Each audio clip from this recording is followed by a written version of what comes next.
Hey. Sorry. Oh shoot. I forgot to copy the link.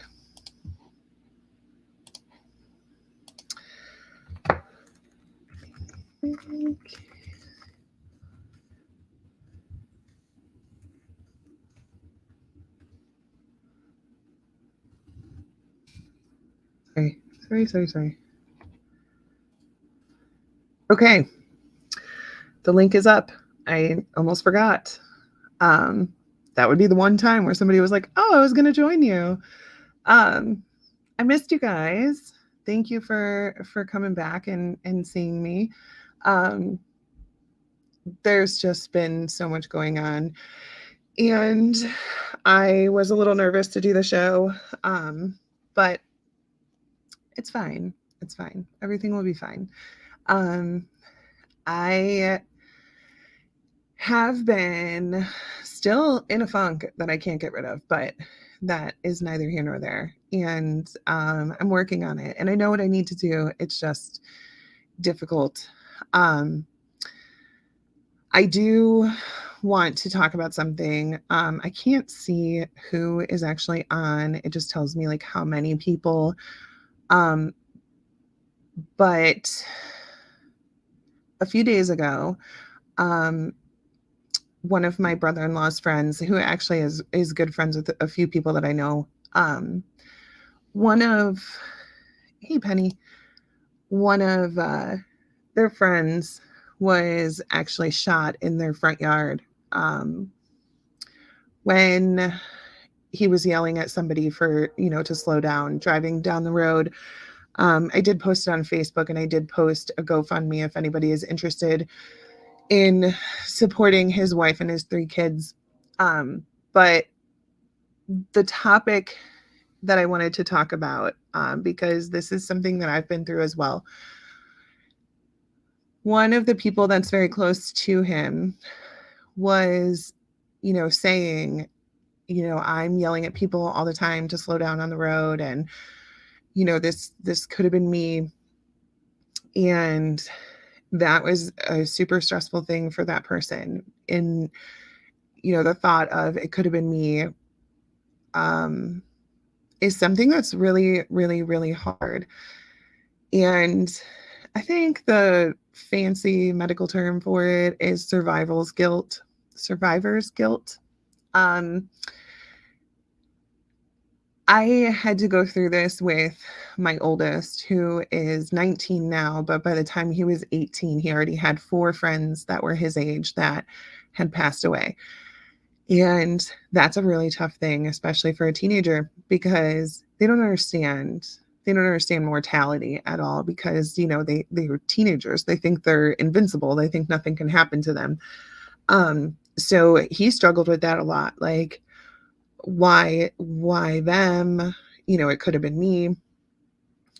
Especially when you're in a situation where it literally could have been you. Like, this person yells at people all the time for driving fast down the road, and it's the same road, and he was there that day, and it literally could have been him. And one of the things that people struggle with a lot is survivor's guilt. Like, why, not like why am I still here, but I don't even know how to describe it, but um I have felt it a few times in my life. One of them that really, really hit me was when my cousin's 6-week-old baby passed away. Because when he had a 6-week-old baby, I had a 3-month-old baby. So that was really hard for me. And a lot of the feelings that I was having during that time was like guilt, because my baby is still here and my baby is still breathing, and I get to, all of those little things that would happen. When he started crawling, I would feel bad because my cousin doesn't get to experience that. And it honestly led me to do a lot of things that I shouldn't have done. Spend a lot of money that I didn't have, do a lot of things for people that I shouldn't have done. Um, just because I ended up putting myself in a position where, I was overworked and just a stressed out maniac. And I was doing it because I felt bad, because I had that feeling like, well, if I get to watch my baby grow up, then the least I can do is buy this or do this or plan this or whatever. Um, but the point that I made to this person and the point that I made to my oldest was that you can't focus on that. You can't focus on, it could have been me, or why wasn't it me, or whatever. All you can do, I say it all the time, tears and tantrums don't build time machines, right? Um, it doesn't matter how stressed you get about that and how much you cry about that. It's not gonna make a time machine, and it's not gonna change anything. So, the best thing that you can do is just remember that you are here and just be thankful for every single day. And I think that my 19-year-old has really learned a lot from that, um, especially when it happens 4 times before you're 18. You kind of have no choice but to learn lessons from that. But he is very, very, very good about, you know, making sure that he's living his life the best that he can. Um, Sometimes maybe too much, because like he works third shift and he refuses.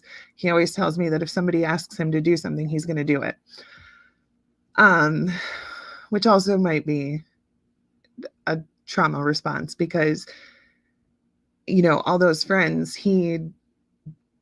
I don't know, there could have been times where they asked him to do something and he was like, "No, I'm tired," or "Nah, I have to work," or whatever. And then he didn't get to see them again. So he's a little over the top with enjoying life. Um, but he's constantly, going for hikes, going out in nature, anytime somebody has a birthday party or whatever, he's always there, because he doesn't want to miss out on life. And he's very good, at least from what I can see. I understand that teenagers hide things from their parents, but he's very good about treating people with kindness all the time. And, you know, realizing that that moment when you talk to somebody could be the very last thing that you say to them. It could be the very last thing that you do together. Um, that's really tough. And I think that once people experience that and actually learn from it, because yes, people experience death all the time, but a lot of times they just use it as an excuse for shitty behavior, or woe is me stuff. But I think that once people learn from that experience and they genuinely take that all in, I think that life has a possibility of changing for the better. Um, it just makes you really appreciate seeing people and hanging out with people and going to parties, and, when somebody calls you, not being like, "Oh, I don't want to talk to them. Oh, I'll call them later," or whatever. Um, it's super important to remember that. And so that was my advice to this person when they were, talking to me about their friend who had been shot. Um, that's it. It wasn't you. It wasn't you that passed away. Yes, it could have been, but you're still here. And you just need to make the best of that. And like I told my son, um, you need to live for them too. All of the things that they couldn't do. Um, so I told this person to, make sure that you check in on the wife, and, go to the kids' birthday parties, and do the things that will make you feel better, because sometimes it does make you feel better. Just make sure that you're being there to support that person as much as you can, the people who are left, but don't ever don't ever focus on the fact that it wasn't you, if that makes sense. But survivor's guilt is such a weird thing. And if you're experiencing it, maybe you don't even know. Maybe you don't even know you're experiencing it. But it's definitely one of those things that's like, probably call somebody, call a therapist or a psychologist or somebody that can break it down for you, because there's so much behind it. There's so many big emotions that go along with it. And a lot of times people just confuse it with like, oh, I'm just sad. But it's not. Sometimes it's more than that. And sometimes you have to like talk it out to realize what's going on before you can fix it, right? You can't fix things that you don't know what it is. So yeah, so that was my life lesson of the week. It's just very hard. It's very hard to see people go through that. It's not anybody that I knew personally. It was just somebody who a lot of my friends and family know very well. So it's just hard. Like, yeah, I didn't know that person, and I'm not necessarily grieving that person because I didn't know them. But at the same time, like, I'm a mom of 3 kids, and I can't imagine if something were to happen to my husband, So like, my heart breaks for her. My heart breaks for all of the people that I know that loved this person. So it's been an emotional week. But for anybody who's in the area and knows Matt, we actually are working on starting to plan like a benefit dinner type thing. So hopefully we'll get that moving soon. There's a lot of different parts to it, a lot of different people involved and everything, which is great. Obviously, because it's a good thing that there's so many people that want to be involved in helping. I feel like that says a lot about a person. Ashley says she's very proud of me for everything I am and do. I love you so much. Ashley, we should do a show together sometime. Whenever you're ready, obviously. I won't go into that. Holly says, my thoughts, as sad as any passing is, everyone has a time to go. If you're still here, it wasn't your time. I agree. And I don't know, I kind of feel like that's just part of my upbringing. My family was very, I don't want to say like we weren't sad when people died. Obviously, we're very sad when people die, but we were kind of raised like almost that it was selfish to be sad about somebody dying. And every time I say that out loud to somebody, it makes me go, oh gosh, like it's not like that. Like if I don't know, if somebody dies, it's not them that's suffering. We're not crying for them, right? They're in a better place or whatever you believe. But we're not crying for them because they aren't here anymore. It's like, it's us. We miss them, obviously. But it just, I don't know. It sounds bad to just say like everything happens for a reason. And a lot of people like don't lump death into that. Because honestly, sometimes you don't really understand the reason when it's especially somebody young or whatever. But I don't know. We just always were taught to just, like, yes, have your big feelings and then focus on what you do have. You are still here. And that one of my favorite Facebook memes, it was like, put your hand over your heart. And if you feel a heartbeat, that means that you have a purpose, just keep going and just keep, I don't know. When somebody dies, it shouldn't destroy your life. Obviously, I've never experienced like losing a child, that would destroy my life. I'm not going to lie. I will sit here all day and tell you, to focus on things and be grateful. But I know that if anything ever happened to any of my children, that would be a whole different story. But I don't know. What's up, John? This is my sister. She said, we have a young and large family and grew up with our distant family. So we experienced lots of deaths and funerals growing up. I'm thankful in a way. Yeah, that's true. And for a long time, for a long time, most of the funerals that we went to were generally, besides like my grandpa, most of them were like distant family. So I don't know, we didn't have to experience like really like our cousin's baby dying or our cousin Jennifer dying. We didn't have to experience that until we were much older. We didn't have anything, because we did have a very, very young family. So that was nice. John, sorry I wasn't ignoring you. Hello, how are you? John's working on his third book, everybody, just so you know.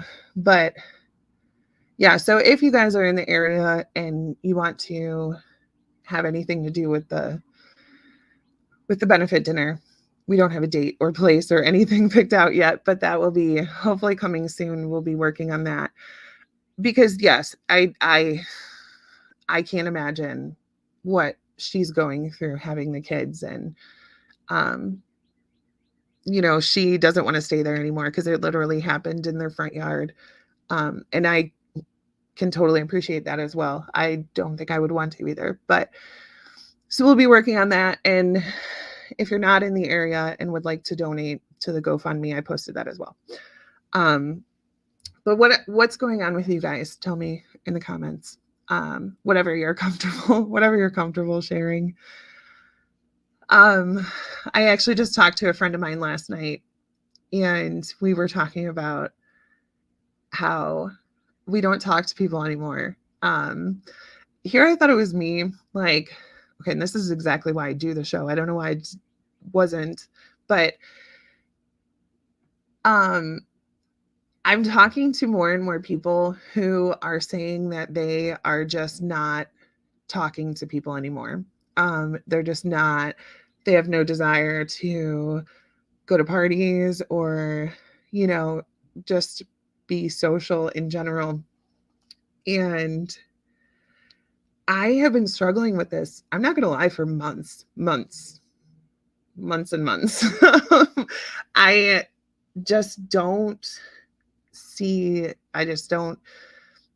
want to see people. I don't want to talk to people. I have a very hard time. Like, this is terrible, but normally I'm pretty good about being able to like just flip a switch and, be happy and be social and be outgoing. I just can't get myself to do it anymore. And I thought that it was just me just turning into a bitch or something. I don't know. Because it's not who I am as a person. Normally I'm very like, I love socializing with people. I love going places. As long as my anxiety is not bad, but lately I just can't do it. And it's even, the things that I loved more than anything, the places I loved more than anything. I just can't do it lately. And hey, Eddie. And I was talking to my friend and she said the same thing. And then I've talked to a few people.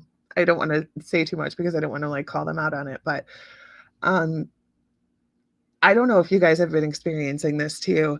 And I really have been trying to like figure out where it is coming from. And I just think that it's just because of how much just hate is everywhere and like division and, everything else. And I feel like no matter what you say anymore, somebody's going to be offended by it, right? Like you can't even talk to people anymore. You can't like get to know people. You can't ask questions. You can't say things. Like, I don't know. It just seems like everybody gets offended by everything anymore. And it just makes me not even want to talk to people.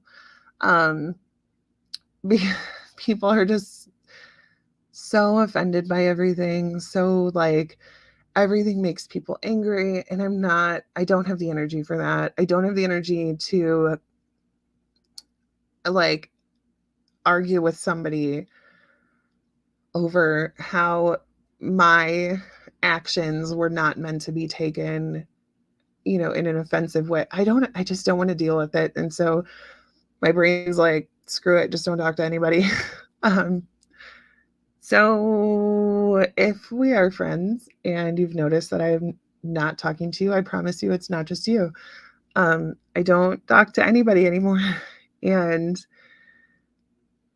I'm trying really hard to break myself out of it and to like basically force myself to get back out into public and socialize with people, but I don't like it anymore. I don't and I thought that it was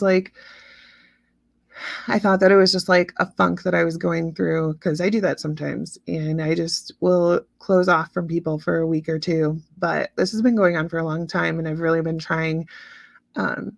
I've really been trying to dissect it, because thankfully, years ago, I learned how to dissect my own thoughts and, analyze like a psychiatrist would do, but to myself. And I'm usually pretty good about recognizing my emotions and whatever.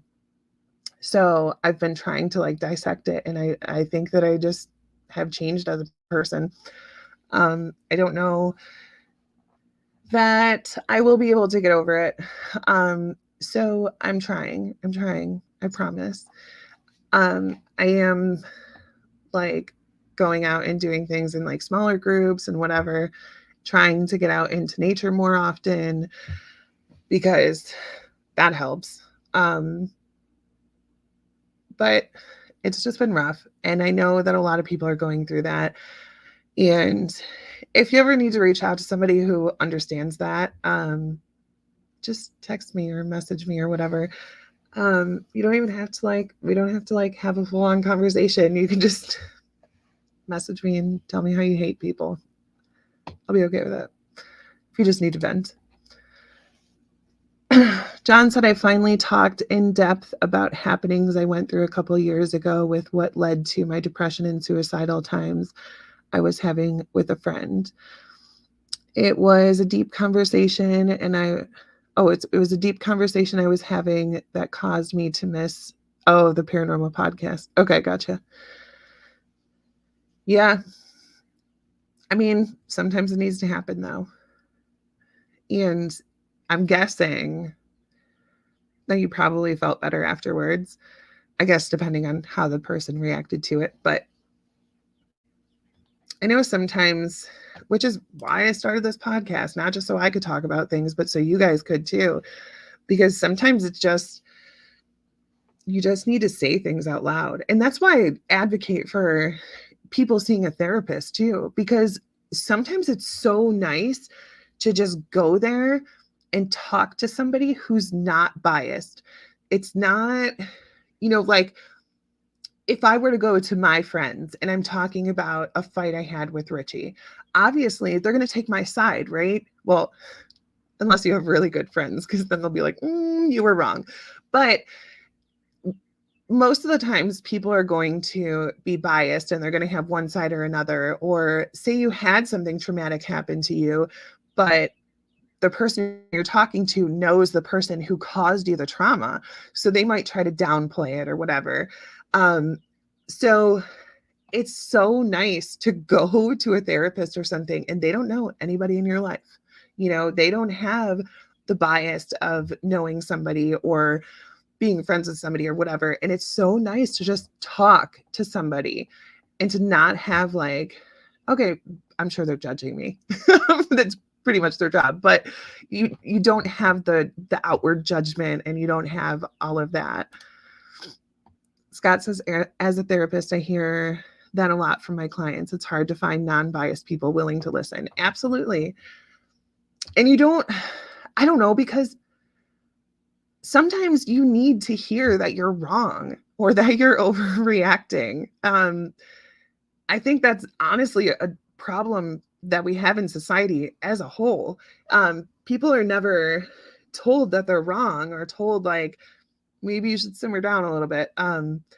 So it's nice to have somebody who's not just gonna just take your word for everything. And I don't know, I just love it. I seriously love it. I mean, it never fails. Like anytime I go. So my everybody's got like a trigger question that like when they're struggling with like depression or something, you're so good at like holding it all in. And then mine is just like, are you okay? If somebody asks me, are you okay? I'll be like, yeah, I'm fine. But then if they ask me a second time, that's it. I'm going to lose it. I'm going to cry. I'm going to vent to you for like an hour. It's going to, so it never fails that anytime I go, and talk to like a therapist, they'll be like, so are you okay? And I just lose it and I just cry for a little bit. And it's so nice though. I always walk out of there feeling so much better.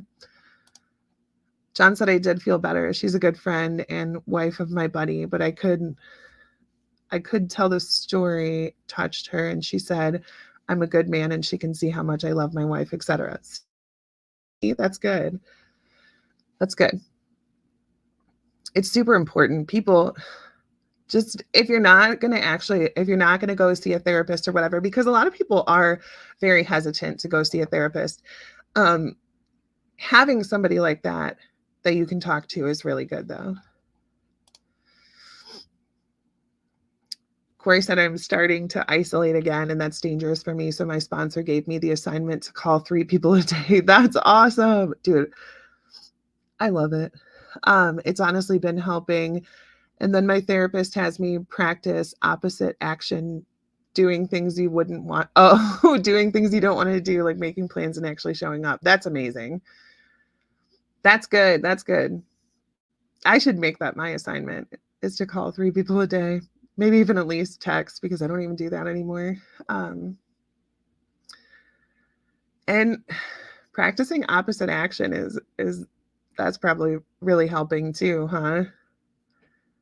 And then because it would even work as like reverse psychology. Like if I didn't want to go to the grocery store, I wouldn't like make that as one of my things I don't want to do. And then I would just end up doing it because just to spite myself. Corey said, I have plans almost every day this week and even an estimate schedule. What? Are you doing painting? That's awesome. See, John said I won't talk to a therapist. Maybe it's the Irish in me. I don't know. Sam says that everyone should try therapy at least once. I agree. Maybe twice. And hear me out, because there are therapists that you will not jive with. You will not, they will not understand you. They will not, I don't know, some people are very like by the book. They haven't learned how to like actually read people and do things that are going to work. Like Corey's therapist is freaking amazing and always comes up with these homework assignments and stuff that are perfect for her. But if somebody were to just go off of just what they had learned in school, and they just graduated from therapy school and they just go by the book, they haven't learned that skill of reading people, then they might not jive well with you. So I always recommend that people see 2 people. If they go to therapy and they hate the first session and they're like, these doctors are just whack jobs, I'm not talking to them, they're not going to be able to help me, at least go see somebody else, because chances are it was just that one person. I've probably seen like 5, and I would say 4 of them were amazing. I felt so much better every time I went. But there was one that I was like, I don't know, she was just like pushing too much. One of the things that she told me that I needed to do was make more rational decisions in my life, which I don't know. I mean, I was in my 20s, but also like I was not that person. I am not a ride or die chick, as they say. Like I need to know what we're doing, how long we're going to be gone. You know what I mean? Like I always planned everything out. And the reason she told me I made irrational decisions is because during that great flood of like 2008 or whatever, remember where like, well, people around here, the entire county of Lake County was like underwater. There was people getting rescued off the top of 2-story buildings with a boat because the water was so high. So the irrational decision that I made was that I left my apartment to go pick up my boyfriend because his apartment was flooded, like halfway up to the 2nd story flooded. And she was like, maybe you need to work on making rational decisions. I don't think that was a very rational decision. And I was like, the roads were clear on my way there. There was nothing, like, I wasn't putting myself in danger. So obviously I didn't go back and see her, but Scott said, absolutely, you need to find a therapist you click with. Relationship is key. It seriously is. It's just like friendships. It's just like family members. You know, everybody's got family members that they just totally connect with. And then they have ones that, like, you're probably not going to talk to them about anything emotional or anything like that, because we're people and therapists are people too. And sometimes you just don't connect with somebody. John says, I see the value in it. It's just not for me. I don't know what to say to that, because obviously you've already made up your mind. And probably not going to talk you into it, but I don't know. I think that you should not knock it until you try it.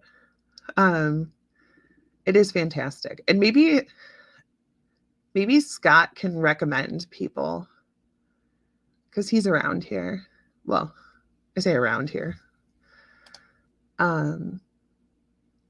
Sam said she had to go through 3 before she found mine, going on 6 years. She's such a valuable person. I've heard stories about Sam's therapist. She's freaking amazing too. I feel like it's one of those things that once you find the one, it is literally life-changing. It's so amazing. Scott said there's different types of therapy. He uses Dungeons and Dragons in his practice. See? I mean, it's fantastic. Not everybody's the same. John said I have a severe distrust for medical professionals in general. That's fair. That's fair. And honestly, Scott, correct me if I'm wrong, but I know you said there's different types of therapy, but there are different, like, classifications as well. Like, a psychiatrist can prescribe medicine and they've been to, like, doctor school. And then there's, like, counselors and therapists and psychologists and all kinds of different people. Scott said, don't blame you. There's a lot of shitty clinicians out there. Yeah. Yeah, it's hard. Yeah. I don't know. I just think it's something, and maybe you don't need to go, John, because you have somebody who you can, vent to and let that stuff go.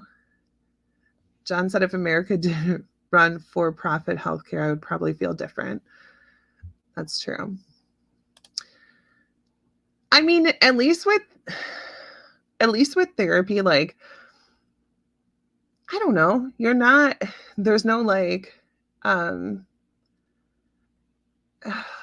there's no, like, deceiving anything. You're going there so you can have somebody to talk to.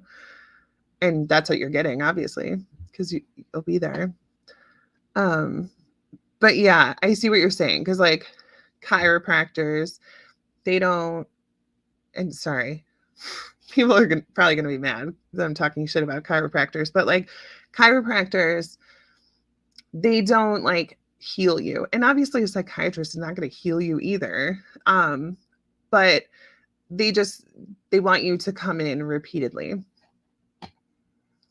But I mean, I feel like that's fine because there's always going to be something to talk about. Scott said, yes, psychiatrists do meds. Psychologists mostly do testing and research.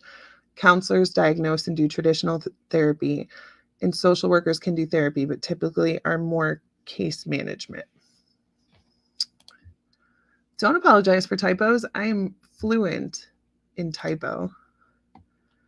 See, John says, no, I usually bottle it in. That's the worst. That is the worst idea. If you're not going to go see a therapist, at least do something else to like let that shit out. If you don't want to talk to somebody, then do like journaling or, something like songwriting even. I've known a lot of people who feel so much better just from like writing a song about something that's going on. It doesn't have to be a song that you like actually do anything with, but just the writing out the lyrics makes people feel better.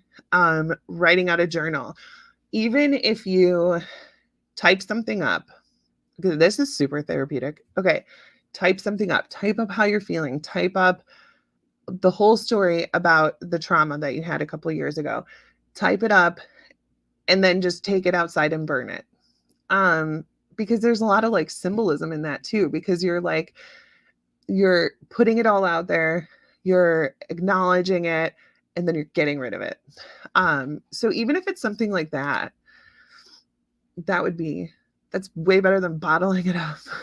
Scott said therapists typically mean a counselor or social worker. Okay.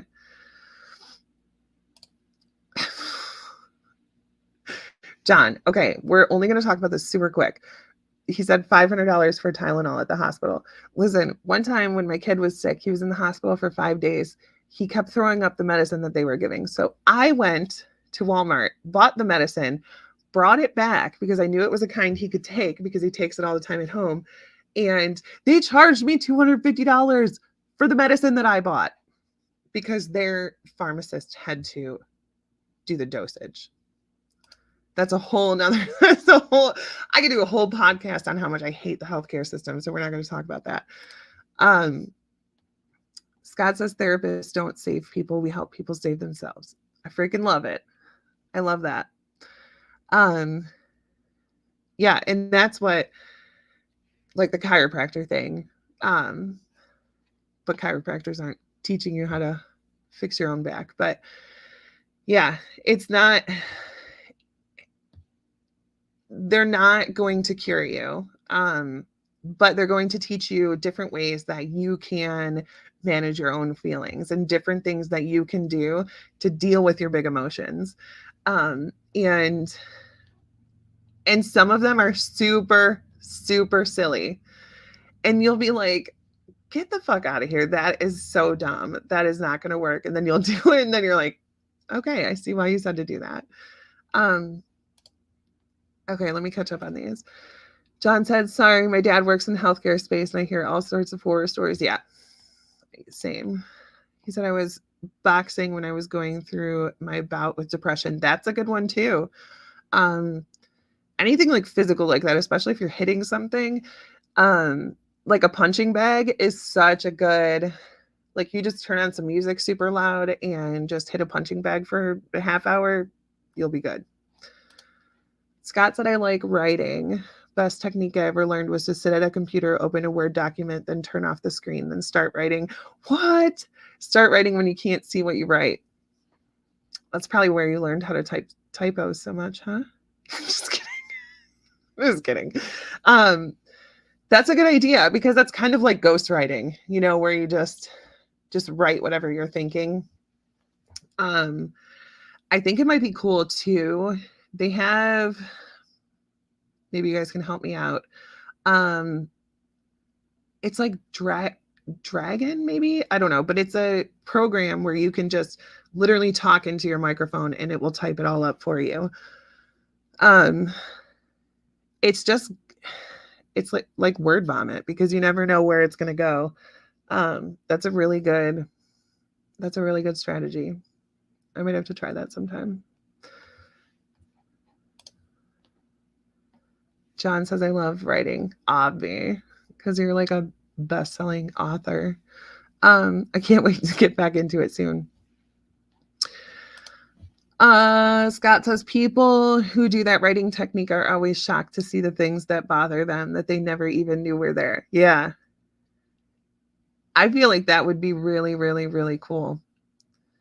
I'm actually going to try that. He also said, agreed, John, the best coping skills are ones that focus on being creative. I agree. And it's not the same for everybody. You know, some people paint, some people do music, some people do sculpting or like clay or whatever. It's pretty cool the things that people do. Just whatever. I feel like anything that brings you peace, and I always say it as it makes my soul happy. Like anything that does that, just do it. Whatever. You don't have to do it because you're trying to give yourself therapy. You don't have to like make a big deal about it being therapy. Just do something that makes your soul happy. Rebecca, speaking of super creative people, Becca has all kinds of things that she does. My sister and I used to do this all the time too, with the magazines, just cutting stuff out of magazines and making collages. I love you. Have a good meeting. My sister's leaving. Say goodbye. John said, I'm so eager to start on book 4. I wrote the first 3 books in my series before ever publishing, so I haven't written since January. That's amazing. That's amazing. It's so good. It's so good for you. I'm so happy that you found something that you love and that, you can. I love when people are able to take what they love doing and turn it into a hobby. Rebecca says, yes, collage. And you know what? That doesn't even have to be expensive either. A lot of like doctor's offices and libraries, and that sounded like I said libraries, libraries, a lot of places who have magazines, even like stores like Walgreens and stuff, maybe not Walgreens anymore, but if you go in there and just ask for magazines, a lot of times they give them away for free. They just throw them away. So that's super cheap to do. And you don't have to get anything fancy to put them on. A lot of times I would take like canvases that are just an ugly picture that I didn't care about, and I would just put white paint on it or whatever color and just make a collage. Mod Podge is like $4 even now. Actually, I think they sell it at the dollar store. I'm not going to lie, but it's just something that's like, I don't know, things that take the attention away from what's going on. Because when you're doing something creative, you're not focusing on like, oh, I have to pay my electric bill and what's going to happen at this work meeting tomorrow. You're just focusing on the simple things. And I think that's what makes it so therapeutic, is because it gives your brain a moment to calm down and to just stop thinking about all those things. And like, oh, here's another one, painting rocks. Okay. I did that for a long time. It's so therapeutic. You just sit there and just turn on some music and just paint rocks. Like you're painting rocks. And a lot of times I would just do like mandala type designs. And so I would just take like a toothpick or a Q-tip and I would just like make a circle and then like make a bunch of dots around that and then pick a different color, make bigger circles around that, so mindless. And it would turn out really good. I loved it. And it just gives you that break that your mind needs, because everybody's so overstimulated all the time. There's always so much going on, and we just need to like take some time to let our brains cool down. Scott said, I wrote a couple and got close to being published, so I got frustrated and backed off. I need to get back to it. Yeah. And John could probably help you. He learned how to be a self-publisher. John said, it has been 6 straight months of trying to sell when I am also a sales rep for my day job. So it felt like I always have my sales cap on, just ready to get back into the creative space. Yeah. And sales is tough, especially when, I mean, it's your business. It's your book. There's a lot more rides on it when it's yours than when it's just a day job. And so your brain is like whether you realize it or not, your brain's working even harder. Scott said, ouch, yeah, that can burn you out quickly. I hope you can get back to focusing on that creativity. John said, hopefully in a couple of weeks, I can start writing again in the middle of getting book 3 ready to launch in August, which is super awesome. John, I was talking to Goose about this too, because he's supposed to be writing his book, but he's like, I don't have time to do it. Check for apps on your phone. And they have one, like I was talking about with the computer, where you can just like talk into it and it'll translate it to text and then it'll save it like as a document. That might be a good way, like while you're driving to work or, you know, whatever. Even if you have it, like, I always say that the 2 times that I'm really good at like thinking of new ideas is when I'm taking a shower and when I'm doing the dishes, because those are like mindless tasks. I don't need to think about anything else. So my brain will come up with like creative things during that time. So maybe while you're doing the dishes or whatever, just have your phone out and start like, you know, ideas for your next book. Just so then you have like, I don't know, you can just be creative and you don't have to worry about like finding a time where you can actually sit down at a computer, because that's not easy for anybody these days. See, Scott, I told you John could help you.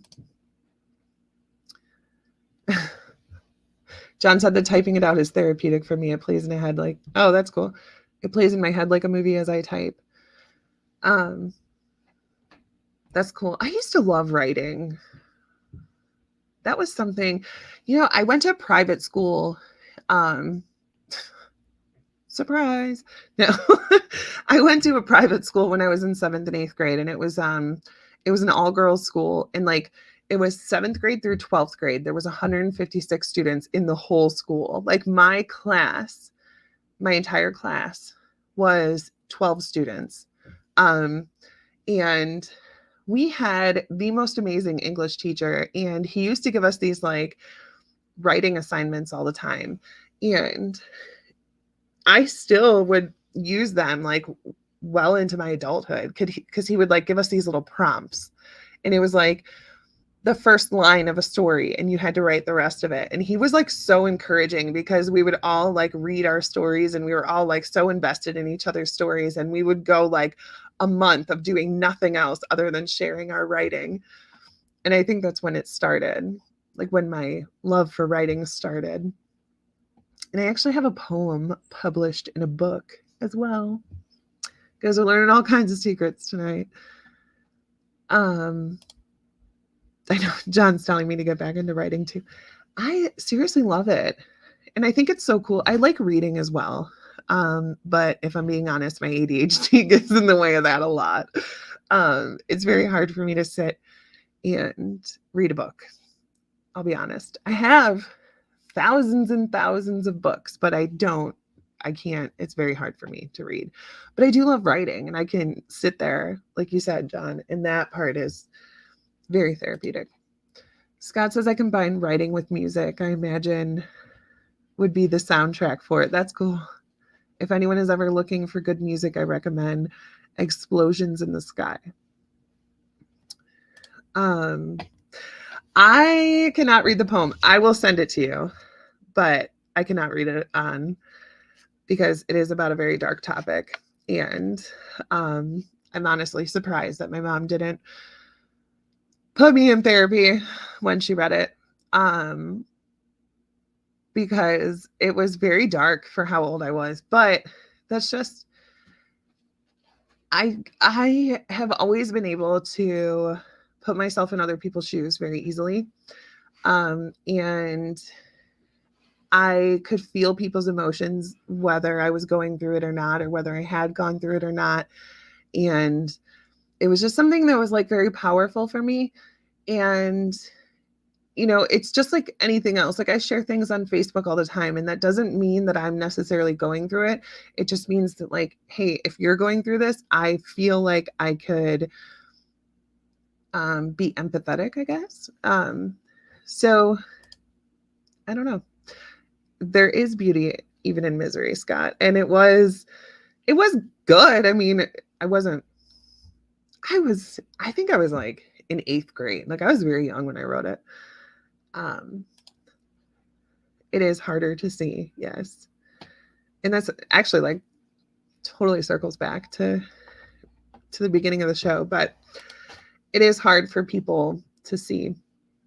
I am one of those people that, and I shouldn't say this because if I'm being honest, like I know I talk about things that, have been traumatic or whatever, but in the grand scheme of things, I have an amazing life.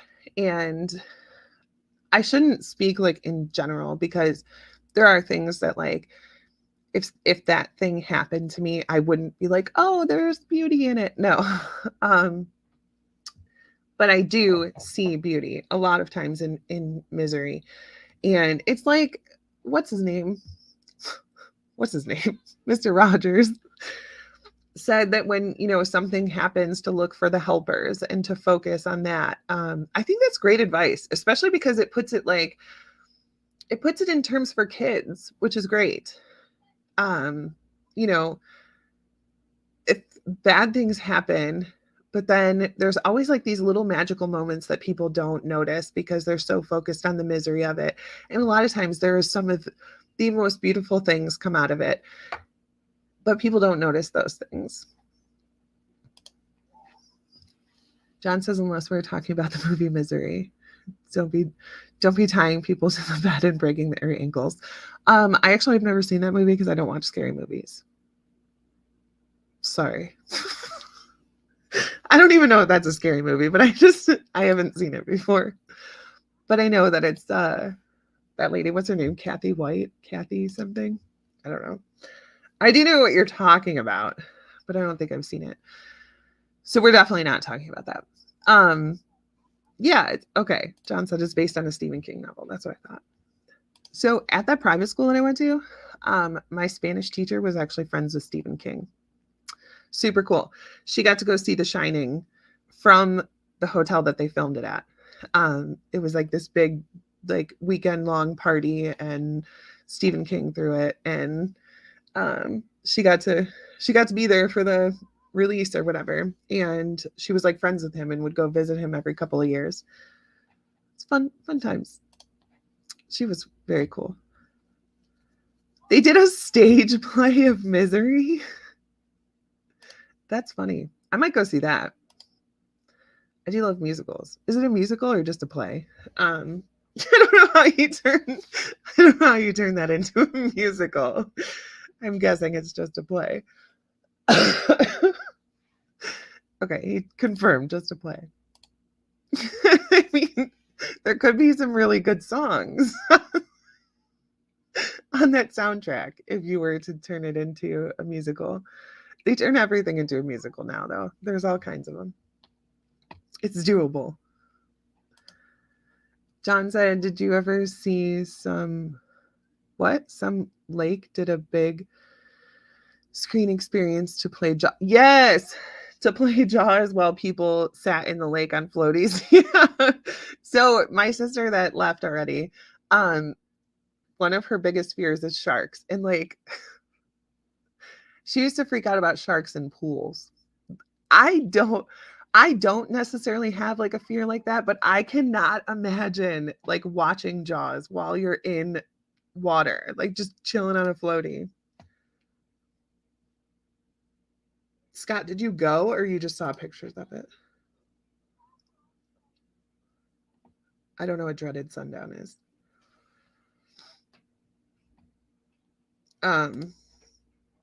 That's cool though. I mean, maybe you'll go someday. I think they do it all the time. I mean, I guess it's a good way to face your fears if you are afraid of sharks. I don't think I could do it. Can you imagine if you're watching it and like a scary part of the movie is about to come up and then like a fish touches your leg or something? No, that would be too much. Sam says the majority can't even comprehend their own feelings or where it stems on, let alone see through it. Some never are able to get through the fog. Seeking help is never weakness, and so many believe or were raised that asking for help is weak. That's the cycle that needs to be broken. I 100% agree. Especially guys. Man, do I not envy you. The the saying "man up." Ooh, it pisses me off so much. It definitely was like, it was very taboo. Like if you were seeing a therapist, like you were obviously a serial killer, because nobody goes to see a therapist. Or you had like, schizophrenia or something that was like, I don't know. I just feel like it was so taboo and like nobody went to go. And um, you know, one of the biggest sayings of our childhood was, I'll give you something to cry about. Like if you were crying, obviously that meant you needed to be punched because that should be your only reason for crying, is when there's physical pain. So that's definitely something that we need to break that cycle. Um, I I see, I said I'm very good about putting myself in other people's shoes and trying to figure out their thought process. Um, I see where they're going with that. Like I see that they were trying to raise us to be like strong. We should be strong. We should cope with things that happen, but that's really not coping. That's just like bottling shit up and pretending it didn't happen. That's not making you a stronger person. So maybe that's what they were going with. Maybe they thought they were making like strong people, but John says it's still taboo for men to go. Yeah, yeah, not in this crowd. But there's definitely a stigma behind it. And I hate it so much. I hate it. As a mom of 3 boys, I hate it. Scott says there's also not many male therapists either. In my graduating class, I was one of 5 in a class of 90. That's ridiculous. That's ridiculous.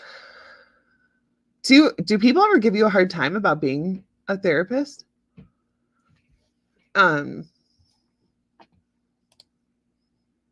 Is that like, I don't know, is there a stigma behind that as well? Yeah, he said it makes it harder to find someone to be open with. John says, not going to deep dive into this topic because there is never the time nor forum for it. But being a straight white male nowadays means you are a villain in a lot of people's eyes. I mean,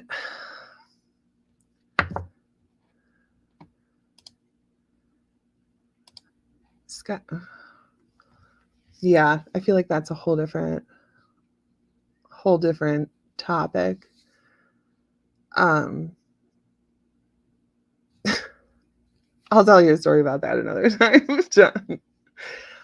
Scott says yes and no. I'm assuming to the stigma of being a male therapist. I didn't know, like, even still, there's like a therapist. There's a stigma about men being nurses. Like, I don't know. It's just one of those things, like, people who are like my age and older seem to be so stuck in their ways. And I feel like that's one of those things. Like a male nurse is like, I don't know. People are weird about it. Scott said a lot of men feel that way, though. It may not be the place to discuss it here, but that belief is out there, which is making it harder. You don't need to speak on it, D-Nice. It's all good. I see plenty of videos and TikToks talking about it all the time. Oh, belief. No, that's fine. And I mean, I can't say that it's not a thing. I said something. Somebody was complaining. I'm seriously not going to talk. I said I'm not going to talk about it, but somebody was complaining about something about straight white males. And I said, I'm raising 3 straight white males. And she yelled at me and was like, how do you know they're straight? And I was like, oh my God. I can't even. I can't even. You can't even say anything to people. And honestly, like, my sister is a lesbian. We definitely knew by the time she was like 5. Um, and I don't know, like it's pretty obvious. And also my kids know that they can tell me anything. So if they weren't, then they would tell me. But anyways, yeah, it was just another like, are you serious? I can't even say words anymore without people being offended. It's so annoying. And I was talking to somebody, we're going to talk about people being offended. And if you're offended by that, too bad. I was talking to somebody about like how you could tell that people have never been outside of the United States or ever even like watched a documentary about being outside of the United States, because like the things that people get offended about, like people in other countries would give their life to have that thing, you know, or to be able to do that or have that experience or whatever.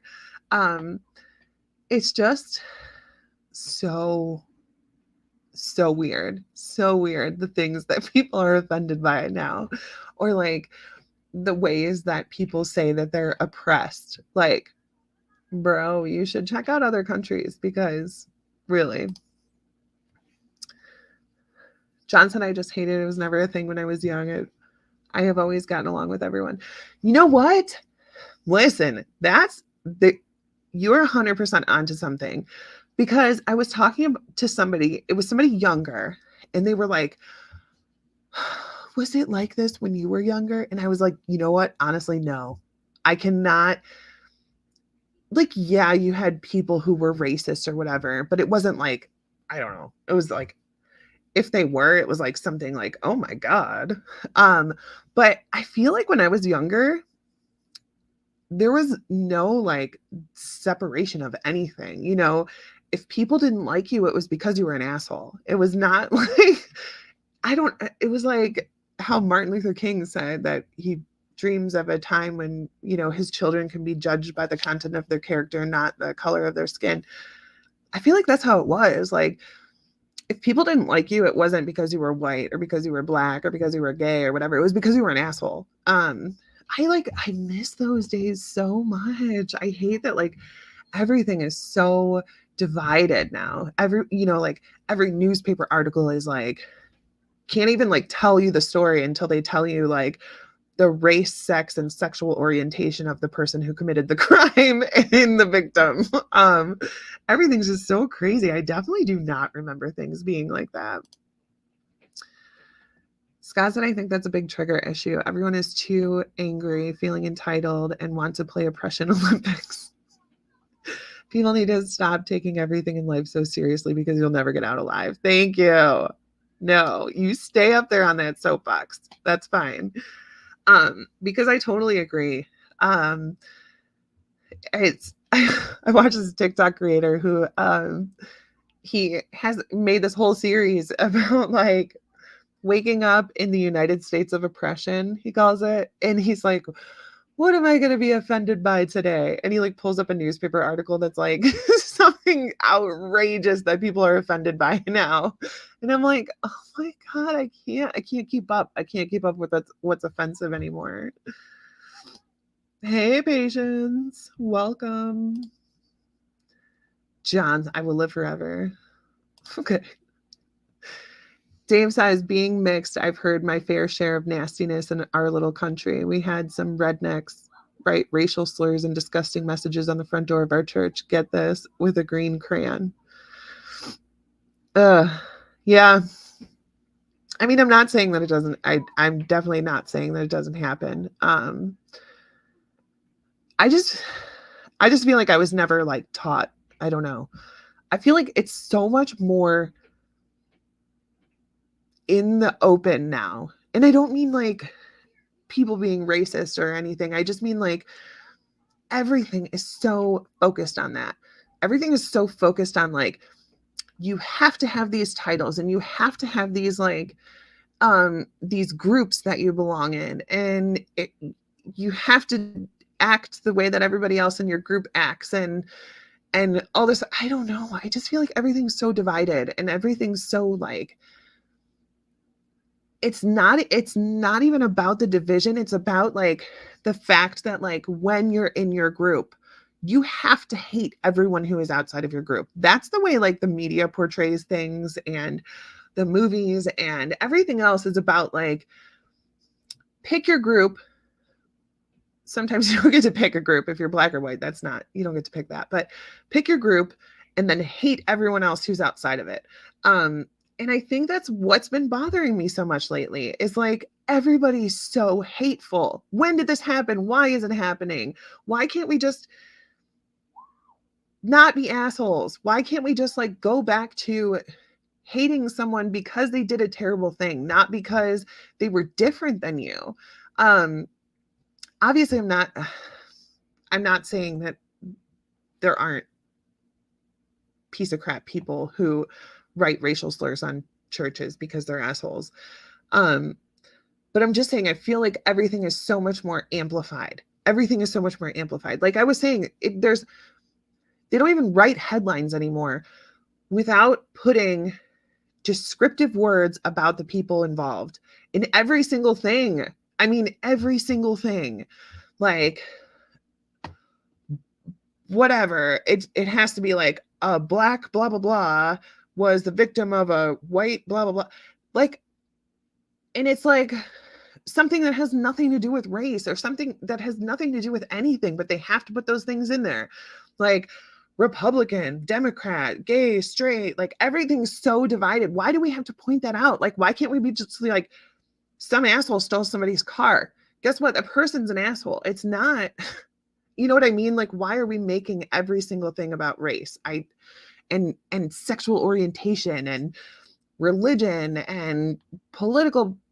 I hate it. I hate it. I just want people to just judge people for the things that they do, not because of the little box that they check when they're filling out a whatever doctor's notes. Sorry, I'm like way behind on comments now because I was just so fired up. It pisses me off so much. I can't even watch the news anymore. I can't even like read headlines of things. Like, everybody just wants, I feel like the media and Hollywood and social media and all this stuff, like, they just want us to hate each other. Like, I don't understand it. They just want us to be so fired up and angry and oppressed and feelings hurt all the time. Like, we don't need to do that. Scott says, what assholes? I agree. And he's talking about Williver's comment. Patience says, I will say I noticed a fandom group of people turn into assholes and entitled people about seeing cast members at a convention compared to what they were like even a year ago. Williver says, people feel like they don't have to hide it anymore, and it's horrific. Yeah. Honestly, just society in general is horrific lately. And I think that's why I just don't want to do anything. I don't want to be around people. People are just garbage now. I'm sorry. They just hate everybody, and they find reasons to hate people. Like, that has nothing to do with their character, who they are. And maybe that's what bothers me so much, is that I have always tried to be a good person. I have always tried to, treat people with respect and to care about people and to love people. And now it doesn't matter. It doesn't matter, because now all that matters is, your race and political affiliation and whether you're gay or straight and all this other stuff. And I hate that. I hate that. It's just terrible. It's just terrible. People are terrible. Society is terrible. I should not say people are terrible. There's so many good people in this world, but like, people as a whole. John said, I tried to get everyone on Facebook to just share Halloween memes to drown out the drama, but only like 4 people participated. Yeah. But if you would have said something controversial, then people would be all over it. Wolver says, politically, we're screwed either way you lean. Thank you. Also, why do people not notice that? Two wings, same bird.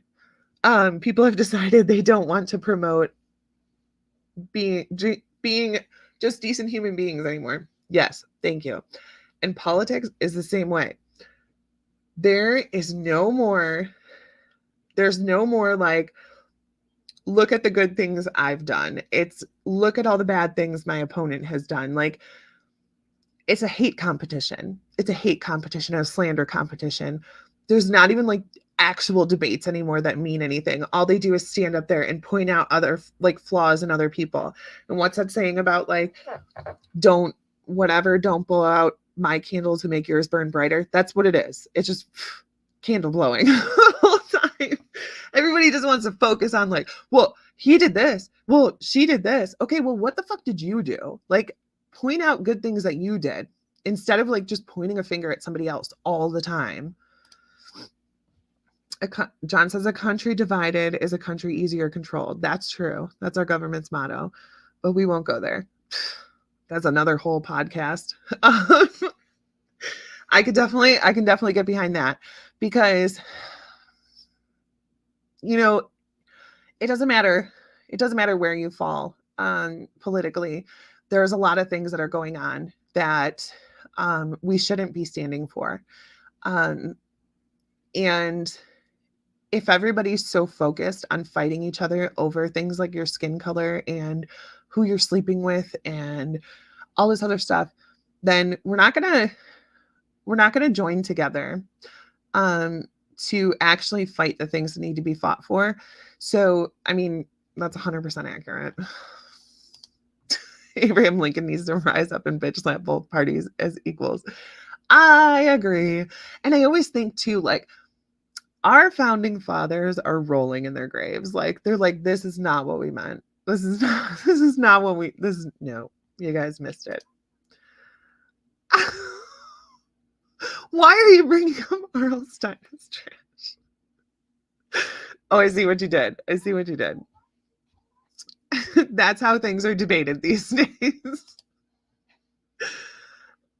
Scott says debates happen when people are looking for solutions. Society is more interested in where to place blame and telling everyone they have no agency to make a positive change in their lives. Yes. Hatred is big business and business is booming. Yeah. And I know I'm not the only person that is just having a hard time just relating to people. Like, I don't ever remember a time, and I know I'm only 40. I know I'm saying only 40. But I know I haven't been around that long, and I know that I haven't seen everything, but I feel like this is so different. This is not at all the America that I remember.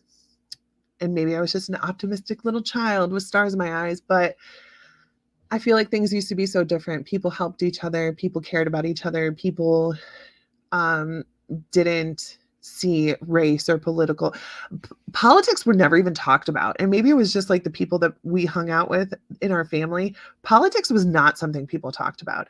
It was not like it is now where you have to like wear your political affiliation like a badge on your shirt, because if you're the opposite, then somebody's never going to want to talk to you. We did not have any of that, right? I mean, this is like relatively new. Why are we like all of a sudden hating somebody who thinks differently than us? I didn't realize that was a thing that we did. John said yes, because people only talk shit these days. That's why he said it. Took me a second, but I figured it out. You think memes did it, Wolliver? Maybe. Maybe there. I mean, there's a lot of hateful and divisive memes. And honestly, like if you were to watch the news, like solely watch the news and not get your information from anywhere else, you would believe that, you know, as a gay person, you can't go outside and be around, you know, certain other people, whatever. Or as a Black person, you can't go into a white neighborhood. Or as a Christian, you can't go to a pride parade without being murdered. You're going to be killed. Oh my gosh, they're going to burn down the orphanage. Like, You would think that it's like a war zone every time you walk out of your door. But like if you were to just go to the grocery store or, go to a fair at, whatever, your local, whatever, anywhere. People are not like that. That's what I'm saying. Like it's so pushed on us that we should just hate people and oh, they're different. They think different. Hate them because otherwise they're going to kill you. It's just so ridiculous. It's so extreme. People, yeah, the internet in general. The first time there was a comment section available, shit hit the fan. I never ever read the comments anymore because it sent me in such a shit mood for months. I was destroyed. I was super depressed. I was anxious. I was like scared that it was going to be like a civil war was happening or like, I was just scared all the time because I would just read the comments and I was like, oh my God, everybody hates each other. Oh, it's getting so scary. Do not read comment sections ever. Like that is my number one tip for the social media. Any social media, don't open the comments. And also don't comment. There is not a single person ever in the history of any social media who has read some stranger's rant and then been like, oh, I suddenly changed my mind. No, that doesn't happen. Like just fucking keep it to yourself. Nobody cares. Nobody cares. The people who agree with you already agree with you. And the people who don't are never going to change their minds. So the whole comment section is pointless anyways, but it's especially pointless to read. Scott said the book 1984 explains it well. The government in that story had 2-minute hate drill to focus everyone on focusing on an enemy that didn't even exist as a way to distract them. Turns out it works well. Yeah, it works pretty well. Because when you look at social media, when you look at the news, you're not at all going to see the important things. You're not at all going to see the things that we should be focusing on. Child trafficking. That's not something that's like in the media ever. It should be something that we can all focus on and that we can all agree on and that we can all try to stop together. That's not anywhere to be found. But you will certainly find that, anything that's divisive, anything about race, religion, politics, whatever, all of that stuff right there front and center. And we don't even have, I wish that we had 2-minute hate drills. I wish that we had them. I wish it was like 2 minutes and then it's done because no, it's all day, every day in every single place that you go. Media, social media, newspapers, like everything. That's all it's about. I wish that it was 2 minutes a day. Wouldn't that be fantastic? John said, I recently watched a video of a guy who came to the US from Europe. He said, before he came here, he thought America was going to be this angry, violent place. What he found was some of the friendliest people he had ever met. And it changed his view on America for the better. I think I know who you're talking about. And I do follow him on TikTok because he's fantastic. Was he the guy that used to like try different American foods all the time? But yeah, it's 100%. First of all, if you ever get some time, check out what other countries think about America. But yeah, because if you just look at American news and you look at American politics and you look at American social media, that's all it is just hate and all this other stuff. And then if it's the same guy, I saw it as well. And he got here and everybody's just like, oh, hey, and he's thinking like it was this white guy. He was a white guy.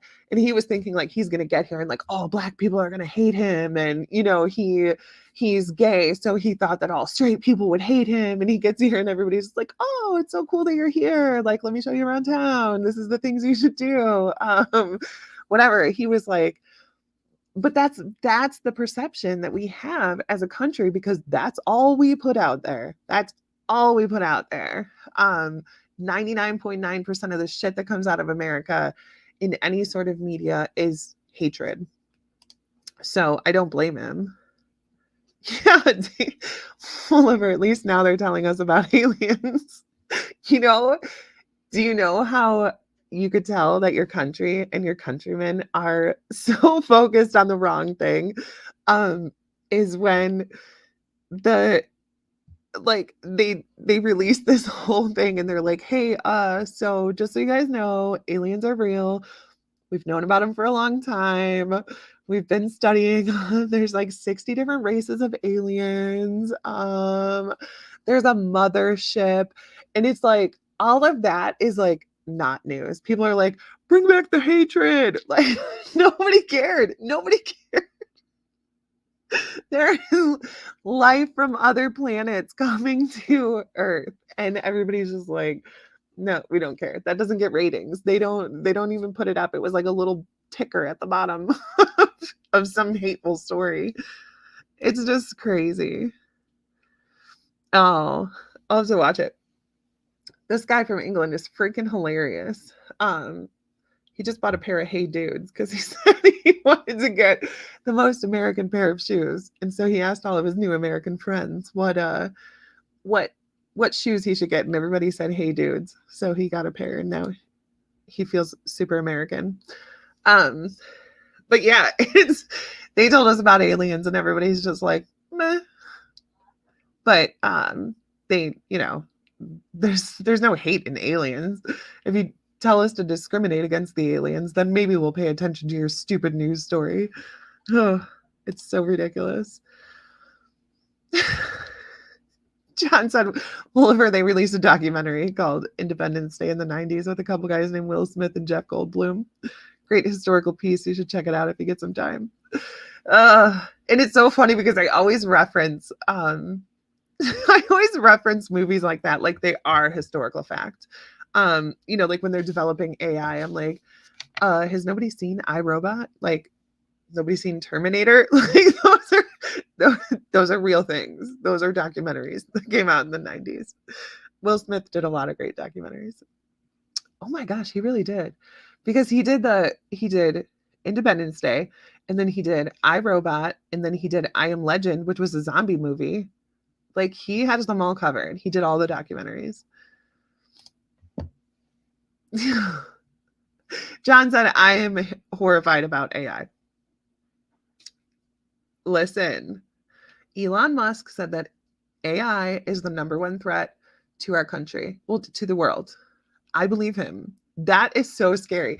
The things that they could do with AI are just out of control. They can take this podcast and they could take 5 minutes of it, and it is enough to memorize my face and my mannerisms and the tone of my voice and all of that. And they can make a video of me saying whatever they want, because as long as they have like those key components, they could literally have a 2-hour speech that I made I never said a word of it, but you would never know it because AI is just so advanced. It's crazy. But I've noticed that the hands aren't very well. So pay attention to the hands in things that you think might be AI. Because apparently AI hasn't figured it out. And they'll be like 6 fingers, or like 3 of them will be stuck together or something. So pay attention to that. Wolver said, John, I'll watch that after I watch the documentary about a Private Ryan. I heard all his brothers died and his mama wanted him home. Thrilling tale, really. Okay, listen, I'm going to tell you guys a story. My husband makes fun of me all the time. There's a movie about, I forget who it was. Was it Mark Wahlberg? No. It was Matt Damon. Where he went to Mars and then he got stuck there. He got left there. Do you guys remember that movie? And he ended up, his name was Mark Watney, and he ended up like growing potatoes on Mars and like trying to live on Mars on his own. And then at the end of the movie, they talk about like, oh, he went on to teach at this college, whatever. I thought it was a documentary. I thought it was a documentary. Documentaries tell you at the end of them what the people did after this experience happened to them. So he makes fun of me because he's like, you didn't think that you would have seen it in the news that we've been to Mars? No? Okay. Scott says, after watching people with Pokemon Go, I've already decided we are going to be real easy for Skynet to conquer. That's Not funny, Scott. It's 100% true. John says the amount of jobs that can be lost due to AI is going to be staggering. Yeah. I watched something, God, I can't even remember who it was. It was like one of those world leaders, that's not like an elected person, like the WEF or something. And they said something about like, what are people going to do when AI takes over? And he was like, and actually, I don't even know if it was AI that made this, but he said, we'll give them drugs and video games. And I don't even think he was referring to like recreational drugs. But I was like, yeah, that would probably do it for most people. There's already like McDonald's and gas stations and things that have like no employees. There's no human beings in the entire place. It's all like robots and automation and things like that, which is crazy. Who are the Karens going to yell at when they want to speak to the manager? There's nobody there. There's nobody there. It's just weird. We drove past the first gas station. I've never seen a gas station that didn't have people. We just saw one. There's one in Ohio or Michigan, one of the two. I'm pretty sure it was Ohio. There's just nothing there. There's just all the pumps, and there's not like, I think there might be like vending machines, but that's it. But it's just weird. Because I don't know what all these people would do. Yeah, people would be relatively easy for anybody. Skynet, aliens, anybody wants to conquer Earth, they probably wouldn't have a hard time. People are very easily distractible too, that's for sure. So John said anything involving tech will be replaced. Anything requiring writing, whether it be books, contracts, loans, etc., sales will be replaced. Everything. Yeah. Yeah. Can you guys hear him? Hang on.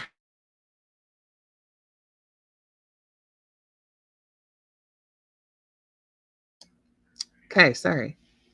But yeah, you can take AI, I don't know, chat, whatever. I don't do any of it. Because it scares me too. And I'm like an 85-year-old woman when it comes to electronics.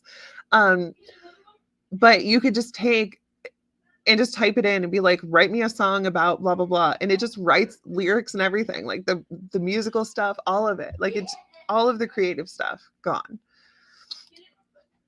Whoever said I'll give it a shot, who wants to be second in command? I promise we'll make it. I would be your second in command in a heartbeat, Muller. I'll follow you into battle with whatever we're battling. Skynet, aliens. I'm down. I was telling my husband the other day, I'm like, hopefully Elon Musk is working on like some sort of EMP thing so we could stop the robots when they take over. I would hope that he is. He probably is, right? And honestly, I don't super worry about aliens. I don't know. I feel like if they wanted us dead, we'd probably already be dead. But yeah, anyways, sorry. That sounds like a cryptic paranormal show topic. But yeah, I'm gonna get off here. I do have a lot of work to do still, and it's 9:30. But thank you guys so much for coming back and for joining me and for talking and like actually talking and opening up. And I appreciate it so much. And one of these days I'm gonna have you guys on the show. Oliver says we ride at dusk. That's appropriate.